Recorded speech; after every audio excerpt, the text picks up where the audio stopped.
Saludos a cada uno de ustedes. En esta oportunidad presenta Sainer Cifuentes para la asignatura de Fundamento de Trabajo Social de la carrera de Trabajo Social Advanced de la Universidad UNIAC.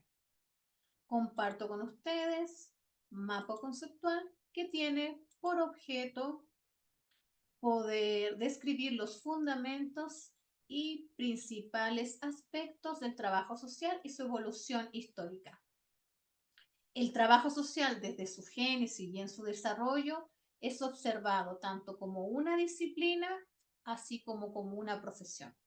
Como profesión, el trabajo social comprende el ejercicio del hacer, ocupándose de aumentar el bienestar de las personas, de los grupos, de las comunidades mediante la resolución de conflictos y la transformación de situaciones problemáticas.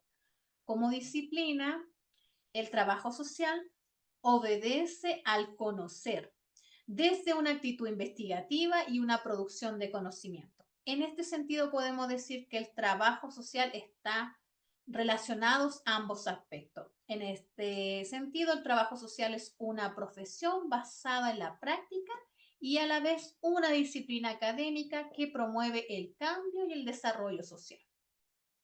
Dentro del trabajo principal vamos a analizar los principales aspectos. En ellos tenemos la evolución histórica, los principios del trabajo social, el método, y dentro del método el método clásico, las metodologías del trabajo social y el objeto del trabajo social.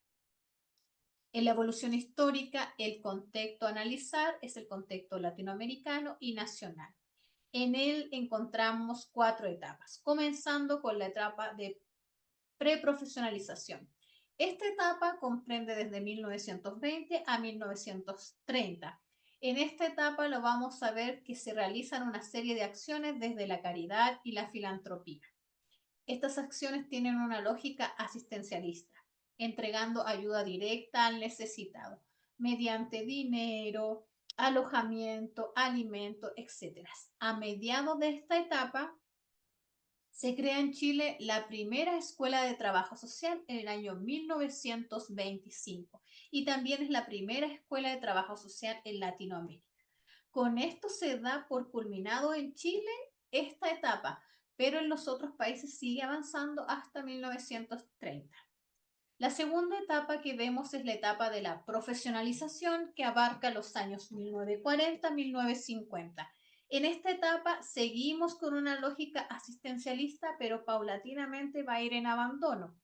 En esta etapa se va sistematizando el trabajo, se empiezan a incorporar bases teóricas, se empiezan a incorporar metodologías de trabajo y esta en sus currículum está relacionada con el área jurídica y con el área sanitaria.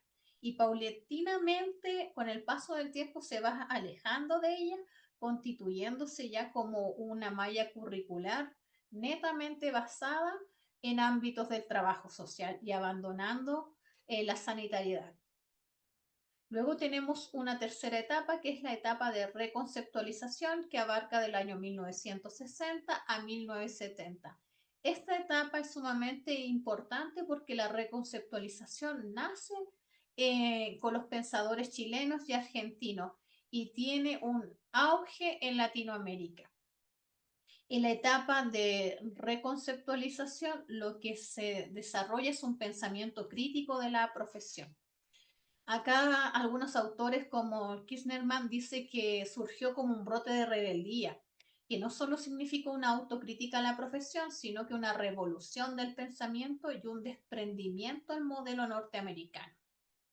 Ya avanzando en esta etapa, encontramos que en Chile principalmente tenemos en el año 1976 un quiebre en la institucionalidad mediante una dictadura cívico-militar, la cual trae repercusiones en la carrera de trabajo social y esta estuvo a punto de estar proscrita y tras la actuación del autoritarismo del momento es abolido el carácter de universitario del trabajo social. Y es así como como profesión, es perseguido, es censurado, se cierran escuelas de trabajo social y es aquí donde las mujeres y los hombres valientes del trabajo social comienzan un trabajo en la clandestinidad luchando por los derechos humanos de nuestros connacionales. Y luego tenemos la última etapa en la evolución del trabajo social, que comprende desde 1980 hasta la actualidad, llamado postconceptualización. En esta etapa damos cuenta de un enfoque constructivista donde se ve que el sujeto debe construir su propia realidad mediante un proceso de reflexión.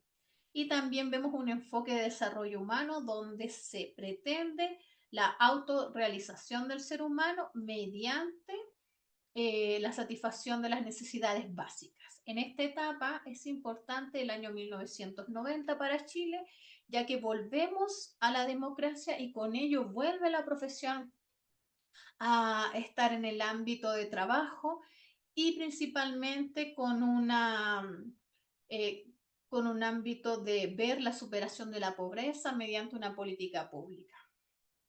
Entre los principios del trabajo social encontramos el principio del respeto, es decir, a la persona se le respeta solo por el hecho de ser persona, de autodeterminación vinculado con el de respeto, es decir, a la persona se respetan sus decisiones y no se interviene en estas decisiones, de individualización, cada intervención es particular, de aceptación, es decir, el otro se reconoce como un legítimo otro, del secreto profesional, todo lo que abarca la intervención, todas las declaraciones dadas en la intervención quedan bajo el secreto profesional, a menos que contravengan la ley.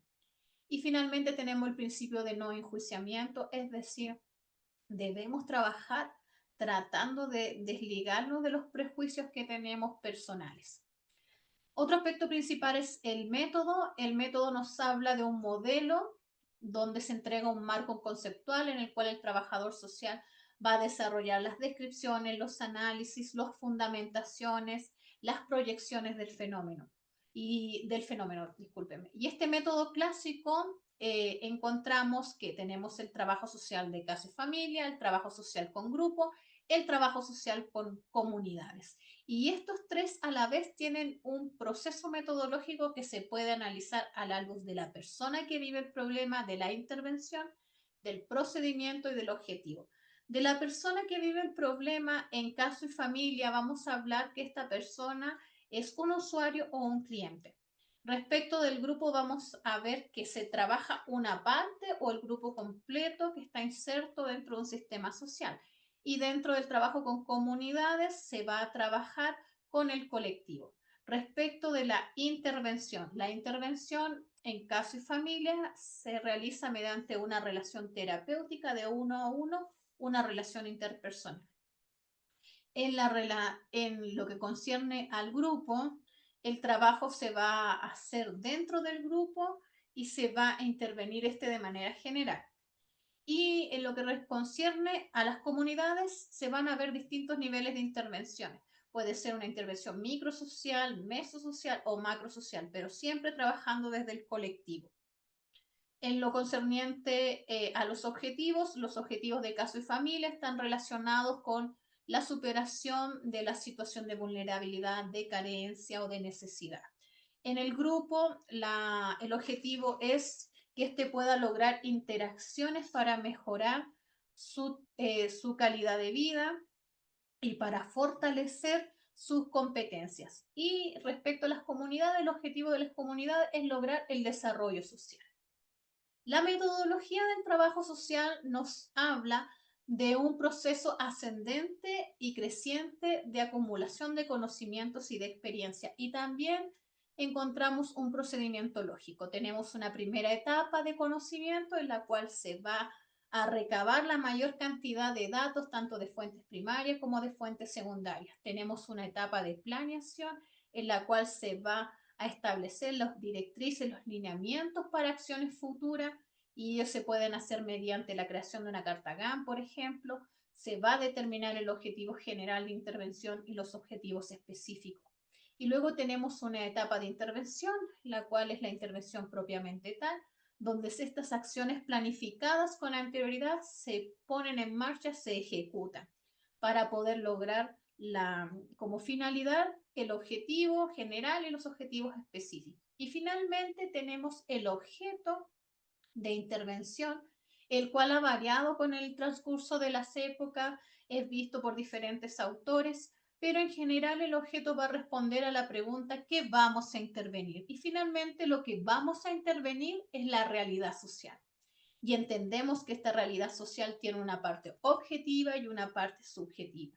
Esta parte objetiva está dada por el fenómeno, la situación, y la parte subjetiva está dada por las valoraciones, las interpretaciones.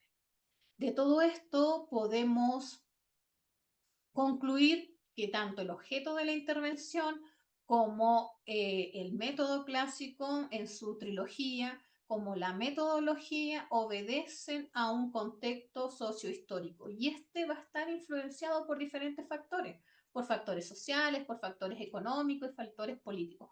Por lo cual el trabajo social siempre va a estar en transformación, siempre va a ser dinámico, va a estar mutando. Por eso va generándose resignificaciones con el paso del tiempo. Y finalmente, como trabajadores sociales, no podemos desconocer que las personas y sus subjetividades son afectados por el fenómeno.